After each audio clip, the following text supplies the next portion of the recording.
أعوذ بالله من الشيطان الرجيم بسم الله الرحمن الرحيم الحمد لله رب العالمين والصلاة والسلام على أشرف المرسلين سيدنا محمد وعلى آله وصحبه أجمعين. السلام عليكم ورحمة الله وبركاته. How's everybody doing? Alhamdulillah, Alhamdulillah. Night number 7. SubhanAllah, it's almost 1 week, basically 1 week, last day for the week, and then the new week begins.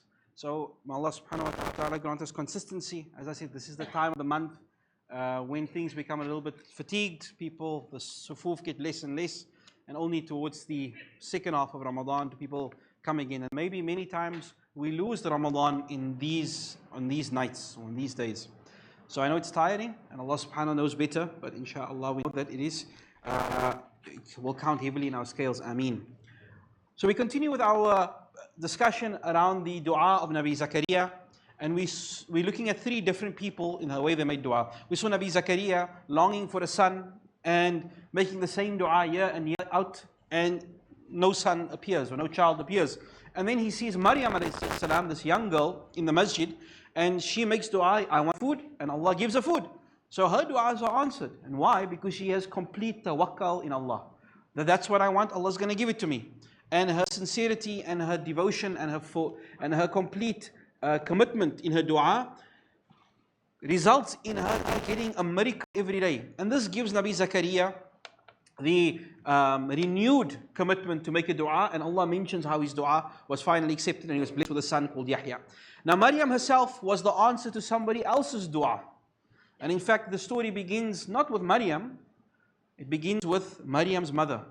And while Allah says in the Quran, إِذْ قَالَتْ إِمْرَأَةُ إِمْرَانَ, that when the wife of Imran,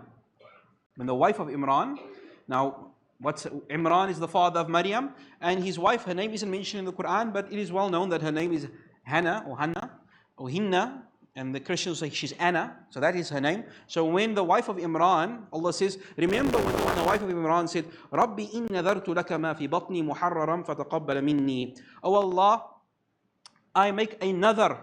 Another is a vow. I promise you, Ya Allah. Have you ever wanted something so much? Ya Allah, if you give me, if I pass that exam, I will start wearing hijab. If I pass that exam, I'll start making my salah on time. We make this negotiation with Allah.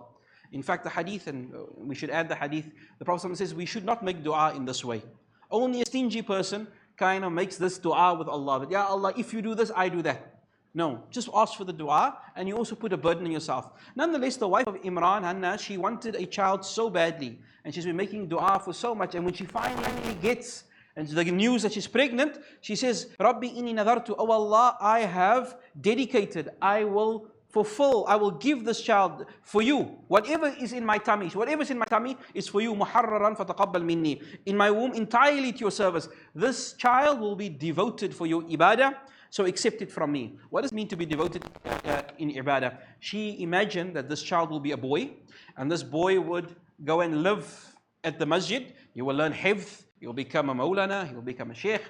Maybe, if Allah wills, he might even become a nabi, but he's going to be totally focused on becoming part of the priestly class of Bani Israel. He will be a rabbi. And she said, this is what I have. Whatever, Ya Allah, I've already niyated this for you. This child is for you. إِنَّكَ أَنْتَ السَّمِيعُ الْعَلِيمُ. And she says, you are all hearing and all knowing, meaning you heard my dua. She's so happy. She said, you have heard my dua. She believes in her mind that this is a boy. Allah says, فَلَمَّا وَدَعَتْهَا. But when she gave birth to the child, قَالَتْ رَبِّ إِنِّي وَدَعْتُهَا أُنْثَى. My Lord, I have given birth to a girl. Ya Allah, it's a girl, it's not a boy.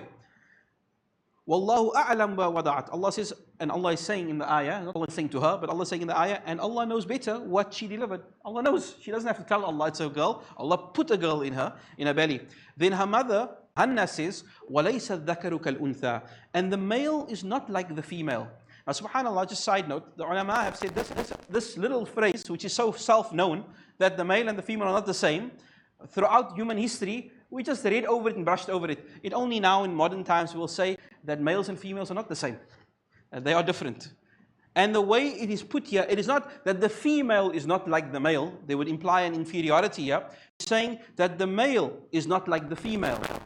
Meaning, the female is not able to go to the temple. At this time, girls were not allowed to study and learn and do all those kind of things in the masjid.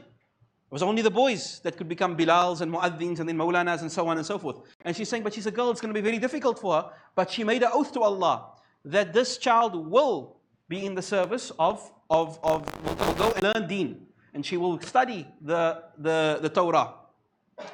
And Allah says, so now she gave birth to the girl. And she's thinking, what do I do? It's now, I made a promise to Allah. Then she says, وَإِنِّي سَمَّيْتُهَا Maryam. And I've named her, Ya Allah, Maryam. And now she makes a dua. This is a second, now it's a dua. Listen to this dua. She says, وَإِنِّي أُعِيذُهَا بِكَ. Oh Allah, I ask you to protect her. I seek refuge. I seek your protection for her. وَذُرِّيَّتَهَا.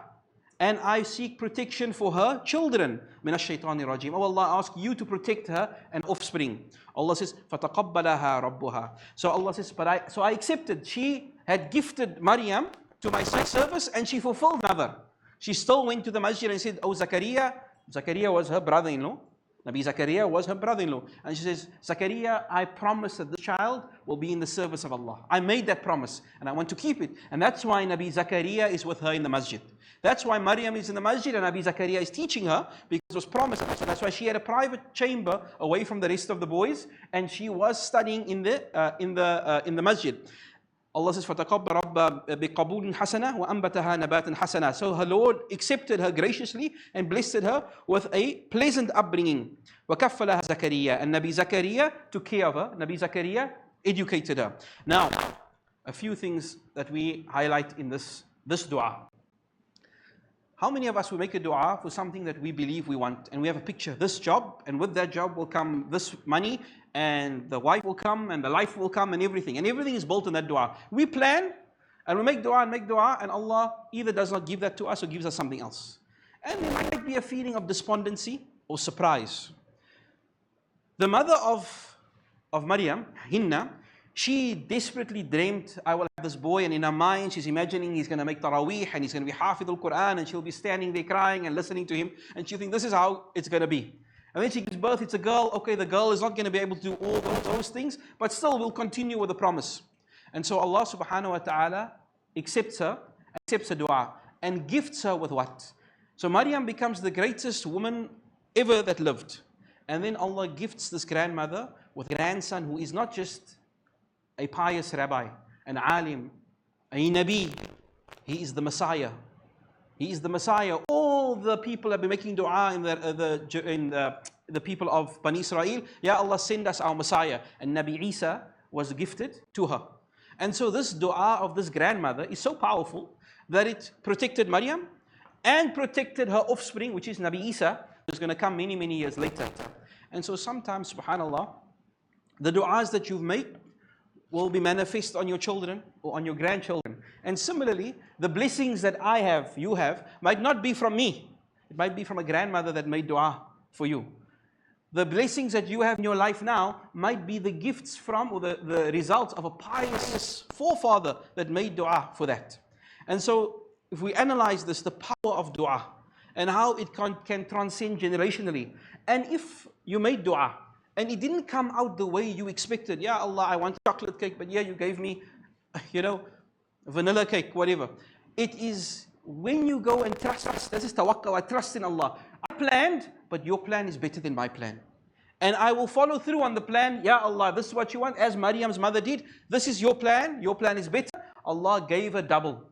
Allah gave her double, a pious daughter and the Messiah as her grandson. And so this is where we trust in the du'as of Allah. And therefore there's a hadith that the Nabi says, there is no Muslim who calls upon Allah.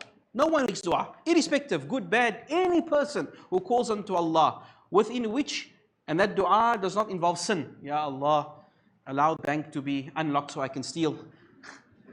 Or cutting of family ties. Oh Allah, grant him to divorce her so I can marry her. Nothing like that.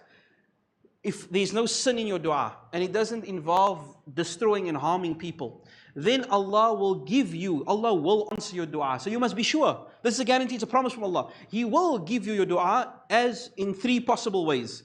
He will quickly fulfill your supplication. MashaAllah, some people, they make dua and immediately they get this supplication. Side note, I don't like talking about myself so much, but last week, Friday morning, I'm coming to work and there's this lady that comes up to me and she's quite, in a state, and she says, Ya Allah, I have some problem, and I just made dua like something really bad happened in life, and she needed to speak to someone, and she thought she'd like to speak to me, but she doesn't have my number.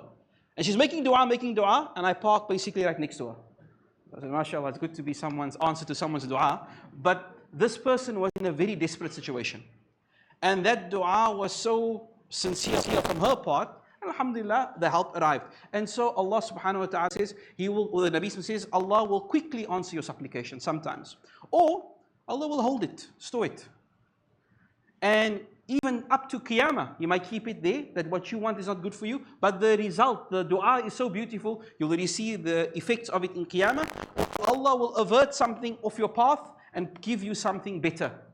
So you genuinely, so maybe Maryam or Hinna wanted a Maulana or a son. Allah could have given her a Maulana, but Allah said no. I'll rather give you Maryam, who is the greatest woman that walked the face of the earth, and I'll give you the Messiah. And the Messiah is going to rule the world one day. Nabi Isa will rule the world one day. And this is how powerful a dua can be. You could never have imagined. She didn't ask for someone who will rule the world one day. But that's what Allah subhanahu wa ta'ala gave her. So may Allah grant us better than what we ask for.